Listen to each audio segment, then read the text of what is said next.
ಕರ್ನಾಟಕದ ಡ್ಯಾಮ್ಗಳಲ್ಲಿ ನೀರಿಲ್ಲ ಅಂತಂದ್ರು ಪಕ್ಕದ ರಾಜ್ಯಗಳಿಗೆ ನಾವೇನು ದಾನ ವೀರ ಶೂರ ಕರ್ಣರ ರೀತಿನಲ್ಲಿ ನೀರು ಹರಿಸ್ತಾನೆ ಇರ್ತೀವಿ. ರಾತ್ರೋರಾತ್ರಿ ಎಲ್ಲ ಹರಿಸಿದ್ದೀವಿ, ಜನಕ್ಕೆ ಗೊತ್ತಾಗ್ದಿದ್ದಂಗೂ ಹರಿಸಿದ್ದೀವಿ.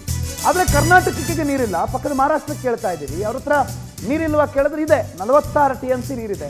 ಆದರೆ ಕರ್ನಾಟಕಕ್ಕೆ ಒಂದು 2 TMC ಕೊಡೋದಕ್ಕೂ ನಕಾರ ಅಂತಿದ್ದಾರೆ. ಮಹಾರಾಷ್ಟ್ರ ಸರ್ಕಾರಕ್ಕೆ ಮುಖ್ಯಮಂತ್ರಿಗಳು ಪತ್ರ ಬರೆದ್ರು, ಡೋಂಟ್ ಕೇರ್. ಕುಡಿಯೋ ನೀರಿನ ವಿಚಾರದಲ್ಲಿ ರಾಜ್ಯದ ವಿರುದ್ಧ ಮಹಾದ್ವೇಷವನ್ನು ಸಾಧಿಸ್ತಾ ಇದ್ದಾರೆ. ಮಹಾರಾಷ್ಟ್ರ CM ಫಡ್ನವೀಸ್ಗೆ ಸಿದ್ದರಾಮಯ್ಯನವರು ಪತ್ರ ಬರೆದಿದ್ರು. 110 TMC ಸಾಮರ್ಥ್ಯವನ್ನು ಹೊಂದಿರುವಂಥ ಮಹಾರಾಷ್ಟ್ರದ ಕೊಯ್ನಾ ಡ್ಯಾಮ್ನಿಂದ ಅದರಲ್ಲಿ ಈಗ ಪ್ರಸ್ತುತ 42 TMC ನೀರಿದೆ. ಒಂದು 2 TMC ಬಿಡಿ ಸರ್, ಕರ್ನಾಟಕಕ್ಕೆ ಸ್ವಲ್ಪ ನೀರಿನ ತೊಂದರೆ ಇದೆ, ಬೇಸಿಗೆ ಇದೆ, ಬಿರು ಬೇಸಿಗೆ ಇದೆ ಅಂತಂದರೆ ಕೇಳ್ತಾನೆ ಇಲ್ಲ. ಕಾಂಗ್ರೆಸ್ ಸರ್ಕಾರ ಇದ್ದಿದ್ದಕ್ಕೆ ನೀರು ಬಿಡುಗಡೆ ಮಾಡೋದಕ್ಕೆ ಹಿಂದೇಟು ಹಾಕ್ತಿದ್ದಾರೆ ಅಂತ ಆರೋಪ ಕೇಳಿಬರ್ತಾ ಇದೆ. ಕಾಂಗ್ರೆಸ್ಸು BJPನೂ ಹಂಗಾದ್ರೆ ಮಹಾರಾಷ್ಟ್ರ ಸರ್ಕಾರ BJPಯವರಿಗೆಲ್ಲ ಭಾಳ ಆತ್ಮೀಯರಲ್ವೇ? ಪಕ್ಕದಲ್ಲೇ ರಮೇಶ್ ಜಾರಕಿಹೊಳಿ ಅವರು ಇದ್ದಾರೆ, ಹೋಗಿ ಬನ್ನಿ. ದೇವೇಂದ್ರ ಫಡ್ನವೀಸ್ ನಿಮ್ಮ ರಾಜಕೀಯ ಗುರುಗಳು, ಹೋಗಿ ಕೇಳಿ, ಒಂದು 2 TMC ನೀರು ಕೇಳಿ. ನಾನು ಕಾಂಗ್ರೆಸ್ ಅವರೇ ಅನ್ನೋ ಕಾರಣಕ್ಕೆ ಅವ್ರು ಕೊಡ್ತಿಲ್ಲ ಅಂತಂದರೆ, ನೀರು ಕೊಡ್ತಿರೋದು ಕಾಂಗ್ರೆಸ್ ಅವ್ರ ಮನೆಗಲ್ಲ, ಅದು ಕರ್ನಾಟಕದ ಜನರ ಮನೆಗೆ ಅಥವಾ ಜನರಿಗೆ.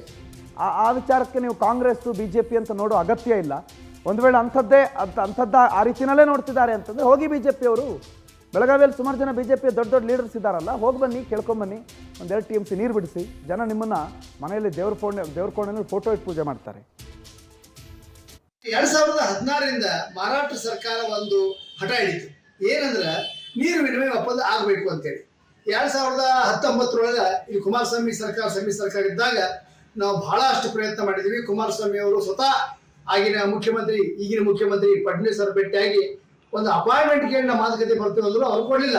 2019 ಜನವರಿಯಿಂದ ಮೇ ಜೂನ್ ವರೆಗೂ ಅವರು ಒಂದು ಹನಿ ನೀರು ಬಿಡಲಿಲ್ಲ. ದೊಡ್ಡ ಪ್ರಮಾಣದಾಗ ಇಲ್ಲಿ ನೀರಿನ ಅಭಾವ ಆಯ್ತು. ಅದು ಜುಲೈದಾಗ ಏನಾಯ್ತು, ಫ್ಲಡ್ ಬಂದ್ಬಿಡ್ತು.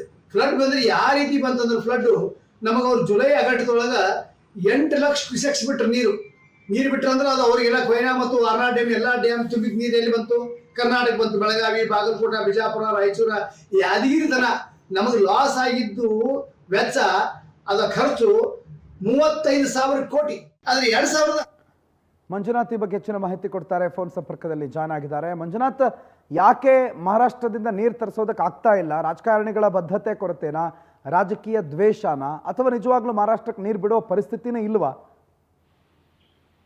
ಹೌದು ಪ್ರಣೋದ್, ಇದೊಂದು ನಾಚಿಕೆಡಿ ಸಂಗತಿ ಅಂತಾನೆ ಹೇಳ್ಬೇಕು. ಯಾಕಂದ್ರೆ ರಾಜಕಾರಣ ಮಾಡ್ಲಿ ಮತ್ತು ಗಡಿವಾದ ಏನೇ ಇದ್ರು ಸಹ ಕುಡಿಯುವ ನೀರಿಗಾಗಿ ಯಾವುದೇ ರಾಜ್ಯ ಸರ್ಕಾರ ಆಗಿರ್ಬೋದು, ಒಂದು ರಾಜ್ಯ ಸರ್ಕಾರಕ್ಕೆ ಪತ್ರ ಬರೆದ ನಂತರ ಮಾನವೀಯ ದೃಷ್ಟಿಯಿಂದ ನೀರು ಬಿಡುವುದು ಅವರ ಕರ್ತವ್ಯ. ಆದ್ರೆ ಏನು ಏಪ್ರಿಲ್ 1ನೇ ತಾರೀಕು ನಮ್ಮ ರಾಜ್ಯದ ಮುಖ್ಯಮಂತ್ರಿಗಳಾದಂತ ಸಿದ್ದರಾಮಯ್ಯನವರು ಮಹಾರಾಷ್ಟ್ರದ ಮುಖ್ಯಮಂತ್ರಿಗಳಾದಂತ ಏನು ದೇವೇಂದ್ರ ಫಡ್ನವೀಸ್ ಇದ್ದಾರೆ, ಅವರಿಗೆ ಪತ್ರ ಬರೀತಾರೆ. 2 TMC ನೀರನ್ನ ಕೃಷ್ಣಾ ನದಿಗೆ ಬಿಡಿ. ಕೊಯ್ನಾ ಜಲಾಶಯದಲ್ಲಿ 42 TMC ನೀರು ಇದ್ರು ಸಹ ನೀವು ಯಾಕೆ ಬಿಡ್ತಾ ಇಲ್ಲ ಅಂತೇಳಿ ಒಂದು ಪತ್ರವನ್ನು ಬರೀತಾರೆ. ಪತ್ರ ಬರೆದು ಈಗ ಒಂದು ಏನು 25 ದಿನ ಕಳೆದ್ರೂ ಸಹ ಇಲ್ಲಿವರೆಗೂ ಸಹ ಮಹಾರಾಷ್ಟ್ರ ಸರ್ಕಾರ ಯಾವುದೇ ಕಾರಣಕ್ಕೂ ಒಂದು ನೀರು ಬಿಡ್ತಾ ಇಲ್ಲ.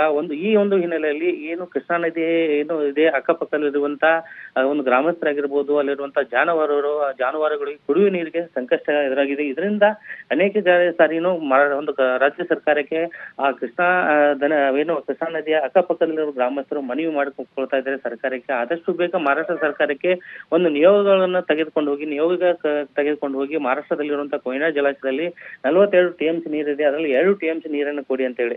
ಆದ್ರೆ ಇಲ್ಲಿವರೆಗೂ ಮಹಾರಾಷ್ಟ್ರ ಸರ್ಕಾರ ಮತ್ತು ನೀರಾವರಿ ಏನು ಮಂತ್ರಿ ಆದಂತಹ DK ಶಿವಕುಮಾರ್ ಅವರು ಮತ್ತು ಅಲ್ಲಿಯ ನೀರಾವರಿ ಮಂತ್ರಿಗಳನ್ನು ಒಂದು ಸಂಪೂರ್ಣವಾಗಿ ಅವರ ಜೊತೆ ಮಾತುಕತೆಯನ್ನ ಮುಂದುವರಿಸಿದ್ರು ಸಹ ಇಲ್ಲಿವರೆಗೆ ಬಿಡ್ತಾ ಇಲ್ಲ. ಈ ಒಂದು ಹಿನ್ನೆಲೆಯಲ್ಲಿ ಇಲ್ಲಿರುವಂತಹ ಕರ್ನಾಟಕದಲ್ಲಿರುವಂತಹ ಕನ್ನಡಿಗರಾಗಿರ್ಬೋದು ಮತ್ತು ಕೃಷ್ಣಾ ಒಂದು ನದಿಯ ಅಕ್ಕಪಕ್ಕದಲ್ಲಿರುವಂತಹ ಗ್ರಾಮಸ್ಥರಾಗಿರ್ಬೋದು ಮತ್ತು ನೀರಿಗಾಗಿ ಹಾಹಾಕಾರ ಎದ್ದಿದೆ. ಇನ್ನಾದ್ರೂ ಸಹ ಇಲ್ಲಿರುವಂತಹ BJP ಏನು ಕರ್ನಾಟಕದ BJP ಅವರು ಇದ್ದಾರೆ, ಆ BJP ಮುಖಂಡರು ಮಹಾರಾಷ್ಟ್ರದಲ್ಲಿರುವಂತಹ ಏನು BJP ಗೌರ್ಮೆಂಟ್ ಇದೆ ಅಲ್ಲಿರುವಂತಹ ದೇವೇಂದ್ರ ಫಡ್ನವೀಸ್ ಅವರಿಗೆ ಮನವಿ ಮಾಡಿ ಆ ಕೃಷ್ಣಾ ನದಿಗೆ 2 TMC ನೀರು ಬಿಡುವಲ್ಲಿ ಒಂದು ನಿಯೋಗ ಹೋಗಿ ಅವನ್ನ ಮಾತುಕತೆ ಮಾಡಬೇಕು, ಅವಾಗ ಅವರು ನೀರು ಬಿಡ್ತಾರೆ ಅಂತ ಹೇಳ್ತಾ ಇದ್ದಾರೆ. ಆದ್ರೆ ಈ ಒಂದು ರಾಜಕಾರಣಿಗಳನ್ನು ಯಾವಾಗ ಬುದ್ಧಿ ಬರುತ್ತೆ, ಯಾವಾಗ ಹೋಗಿ ಮಹಾರಾಷ್ಟ್ರದ BJP ನಾಯಕರ ಜೊತೆ ಮಾತನಾಡ್ತಾರೆ ಅಂತ ಹೇಳಿ ಈಗಾಗಲೇ ಇಲ್ಲಿರುವಂತ ಜನರು ಜಾತಕ ಪಕ್ಷ ಅಂತ ನೀರಿಗಾಗಿ ಕಾಯ್ತಾ ಕುಳಿತಿದ್ದಾರೆ. ಪ್ರಣೋದ್, ಥ್ಯಾಂಕ್ ಯು ಮಂಜುನಾಥ್ ಮಾಹಿತಿಗೆ.